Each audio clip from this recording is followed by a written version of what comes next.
예수 그리스도의 이름이 우리에게 가장 큰 소망인 줄로 믿습니다. 자, 오늘은 죽는 것도 죽음도 유익이라라고 하는 고백을 우리가 함께 말씀을 통해서 나누고 은혜를 받기를 소망합니다. 그리스도인과 그리고 비그리스도인들, 신자와 불신자들의 차이를 이야기하라고 그러면 어떤 분들은 예수 믿는 사람들은 착하게 살고 불신자들은 착하지 않다라는 쪽으로 이야기를 하는 경우가 많습니다. 근데 불신자들도요, 도덕적으로 착하고 또 선행도 많이 하는 사람들이, 이런 표현이 맞을지 모르겠습니다만 더 많을지도 모릅니다. 우리가 성도와 성도가 아닌 사람들을 구분할 수 있는 방법들이 많이 있겠지만 가장 확실하게 구분할 수 있는 게 뭐냐면 죽음을 대하는 태도라고 저는 생각해요. 믿는 사람들이 죽음을 대하는 태도가 뭐냐? 오늘 사도 바울이 고백했던 것처럼 죽는 것도 유익하다, 그렇게 생각하는 거죠. 믿지 않는 사람들은 죽음이 끝이라고 생각합니다. 그래서 장례식을 영결식이라고 부르기도 해요. 다시는 못 만난다는 거예요.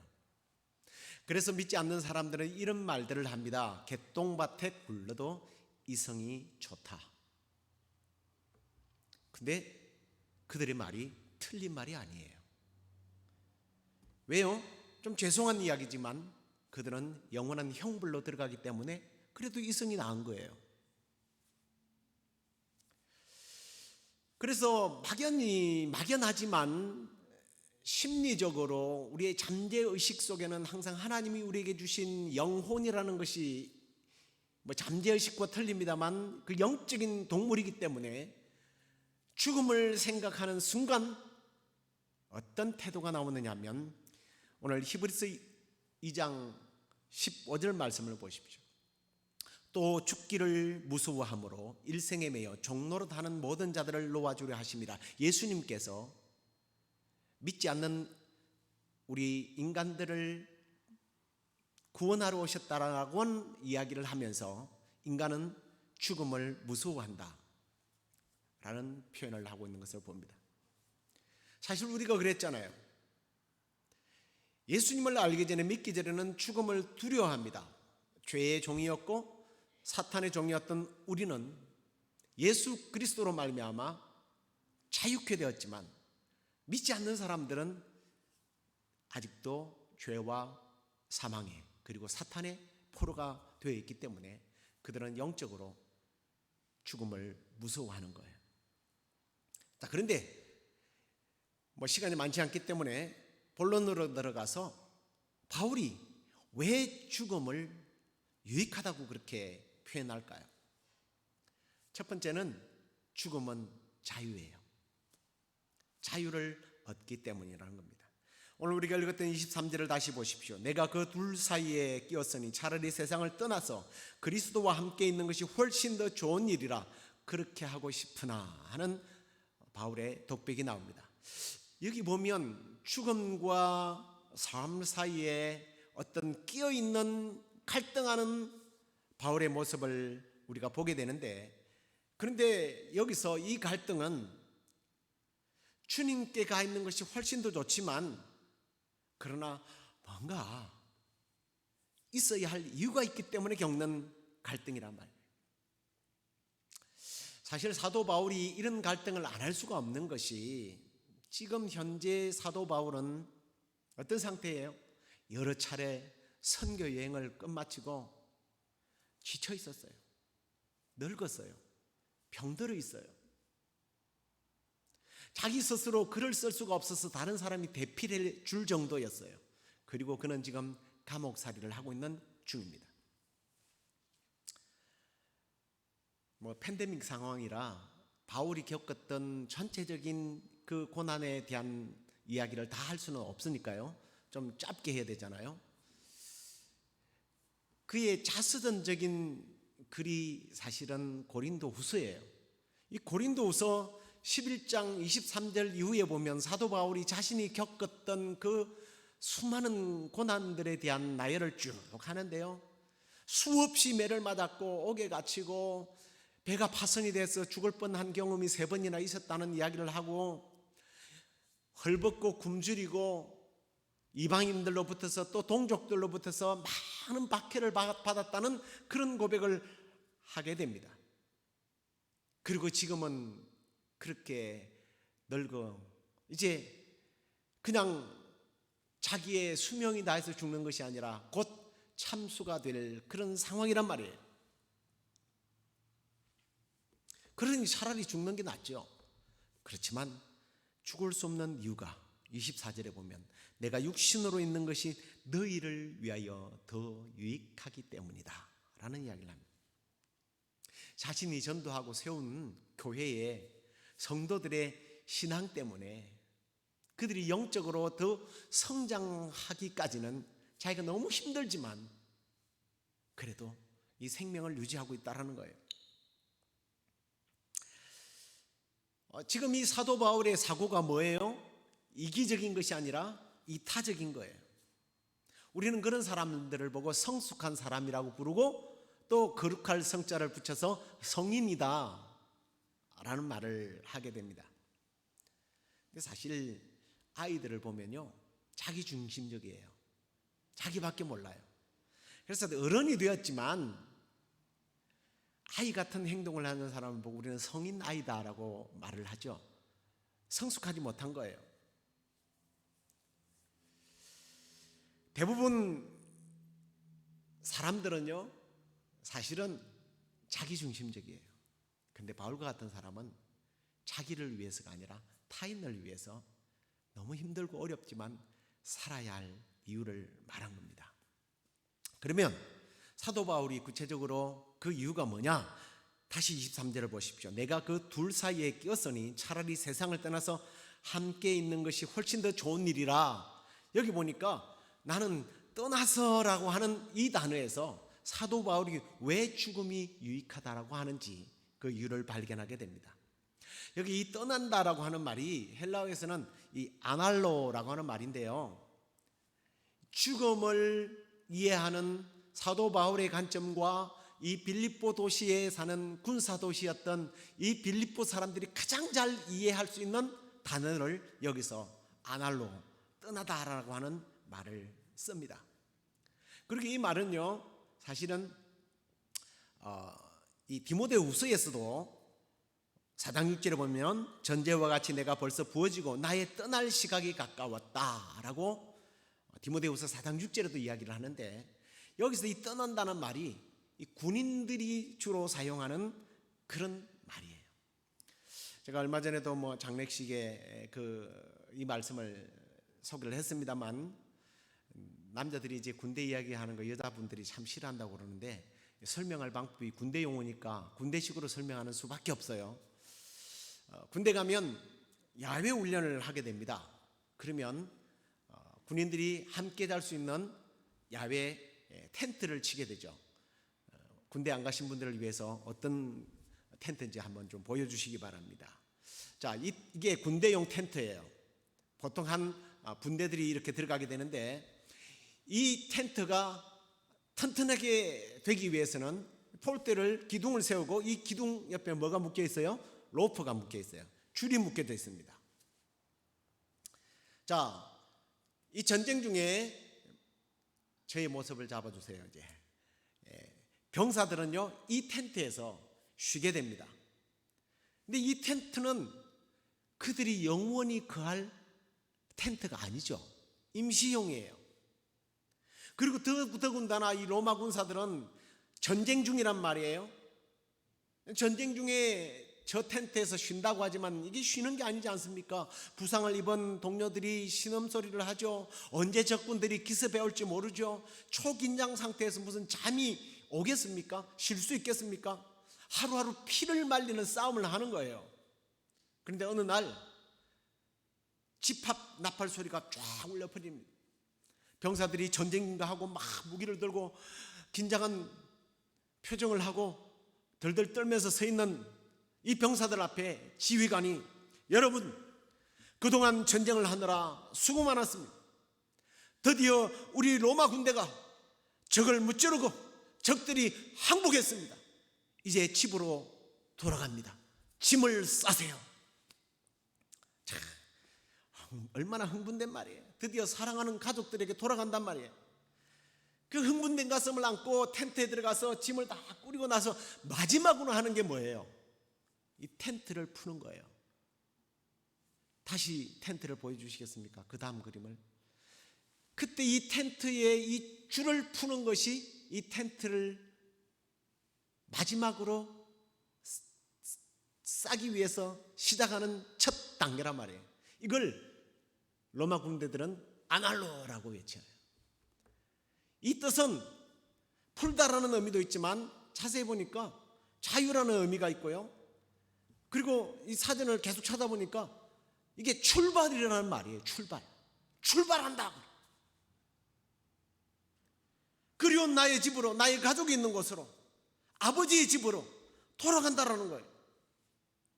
매여있던 속박의 줄을 풀어버리는 거예요. 바울은 지금 죽음에 대한 말을 하면서 이 아날로, 풀다라고 하는 말을 떠나다라는 말로 사용하고 있다는 거예요. 나에게 오는 이 죽음이 종말이 아니라, 끝이 아니라 내 아버지가 기다리는 집으로 출발하는 거예요. 자유를 얻는 거죠.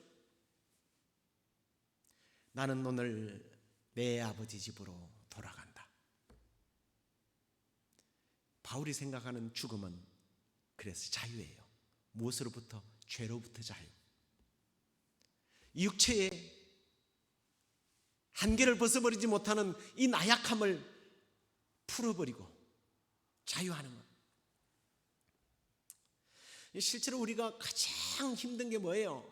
이 땅에서 잘 먹고 잘 살기 위해서 사람들과의 어떤 관계 속에서 일어나는 것들, 사건 사고 때문에 힘듭니까?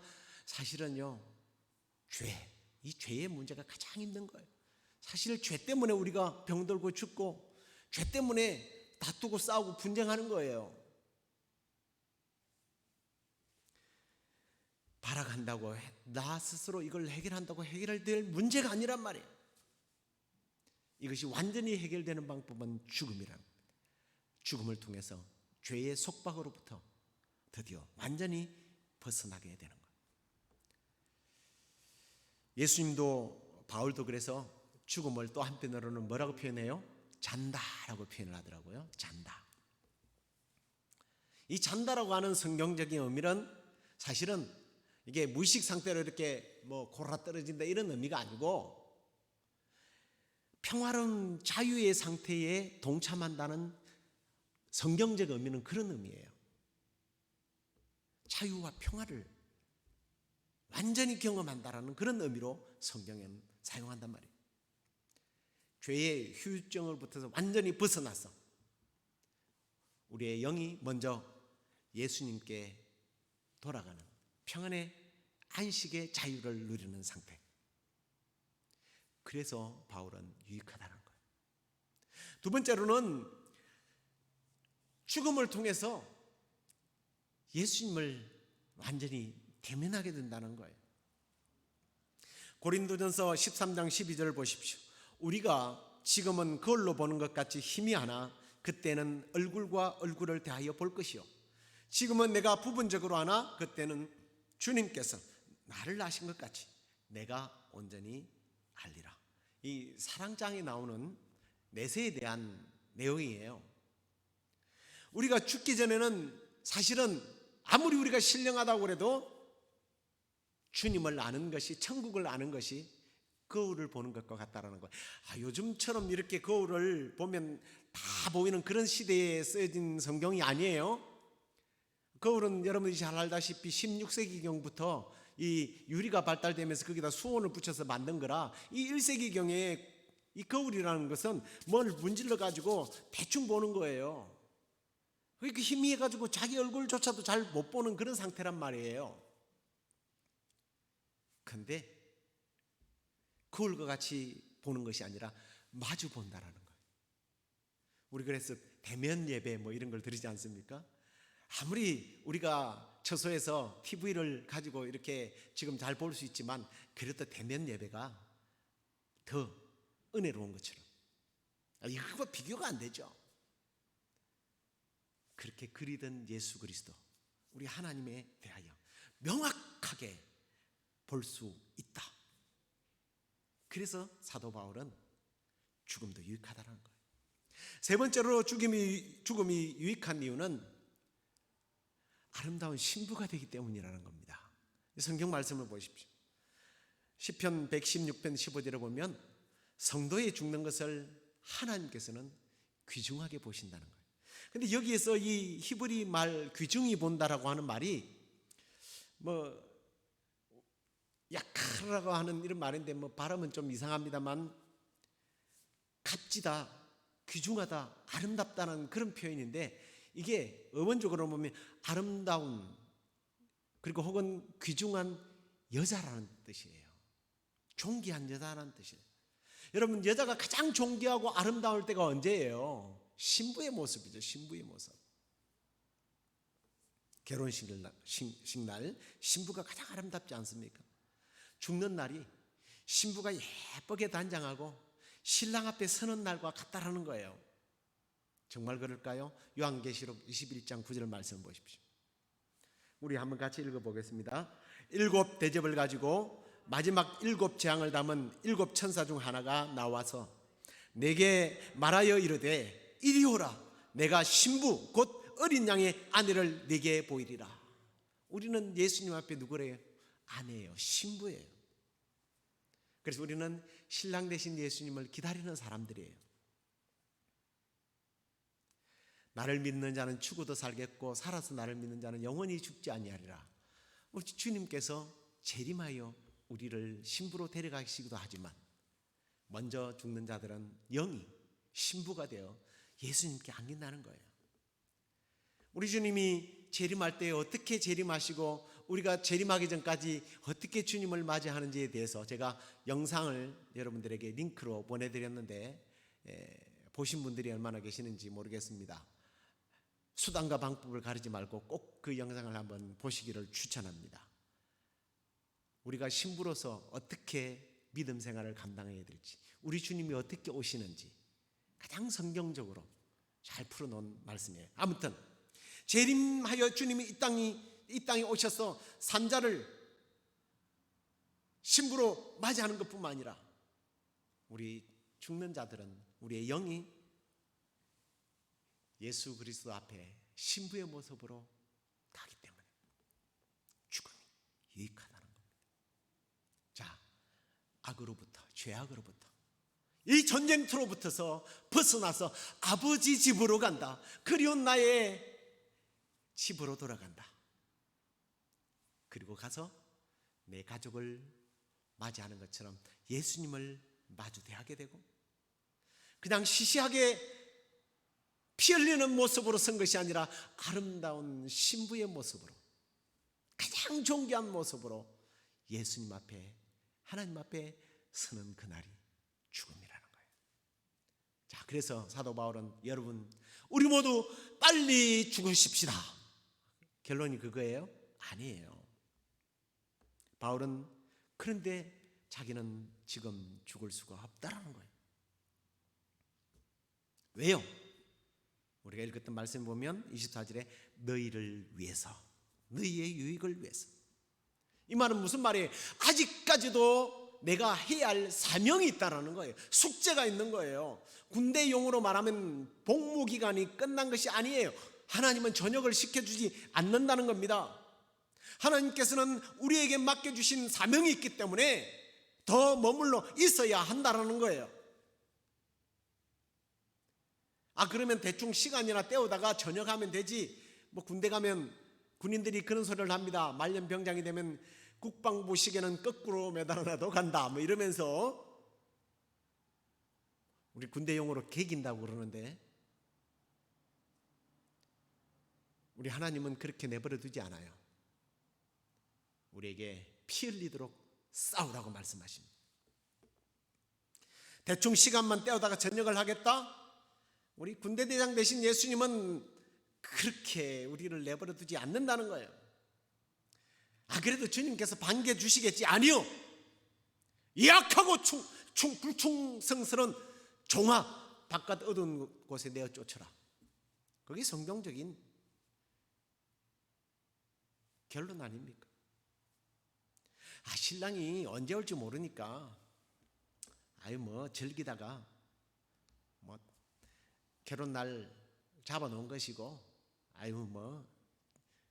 처녀 시절 대충 이 남자 저 남자 만나가면서 데이트도 즐기고 밥도 먹고 영화도 보고 즐기다가 가지? 아니요. 요즘 CCTV가 너무 많이 발달돼서 우리의 행동이 특히 한국 같은 데는 자유롭지 못하다고 그러잖아요. 그런 것과 비교되지 않는 불꽃 같은 눈으로 시편 119편을 보면 우리가 저 바다 끝에 거할지라도 거기에 주님이 함께 하신다. 우리가 어느 장소에 무엇을 하든지 우리의 생각과 우리의 행동과 우리의 말을 다 듣고 보고 계신 주님 앞에 어떻게 바람을 피우겠어요? 우리는 그래서 죽음의 시간을 사실은 한편에 두고 오늘 우리가 살아가야 할 삶의 현장에 사명을 한쪽에 두고 살아가는 사람들이에요. 그러다가 우리 하나님께서 오라 하시는 그날, 또 주님이 이 땅에 재림하시는 그날, 우리는 이 땅의 모든 제약들을 벗어버리고 우리의 묶여 있었던 자유하지 못했던 것들을 벗고 출발하게 될 거예요. 아버지 집으로, 아버지의 품으로. 그래서 우리는 죽음을 재수 없고 기분 나쁜 것으로 보지 말아야 합니다. 아무도 피하지 못하는 죽음. 떠날 준비를 하십시오. 죽음이 유익하다고 말하는 사람은 결코 죽음을 두려워하지 않습니다. 우리가 이 땅에 눈을 감는 그날, 죄와 사탄으로부터 이 쉽게 병들고 시험에도 잘 빠지는 육체의 한계를 벗어버리지 못하는 이 몸을 벗고 주님을 맞대고 신부의 모습으로 결혼하는 그날을 바라보면서 사는 것이 아니라 그날은 하나님께서 정해놓은 것이니까 우리는 그날에 대해서 관심을 가지지 말고 이제 나를 위해서가 아니라 타인을 위해서, 복음을 위해서 주님께서 내게 맡겨준 사명에 우리가 매여서 그 사명 잘 감당하시다가 우리 주님 오시는 날, 내가 주님 앞에 서는 날 아름답고 존귀한 신부로 서게 되는 저와 여러분 될 수 있기를 주의 이름으로 축원합니다. 우리 함께 일어나서 내 안에 사는 이 예수 그리스도니 함께 찬양하도록 하겠습니다.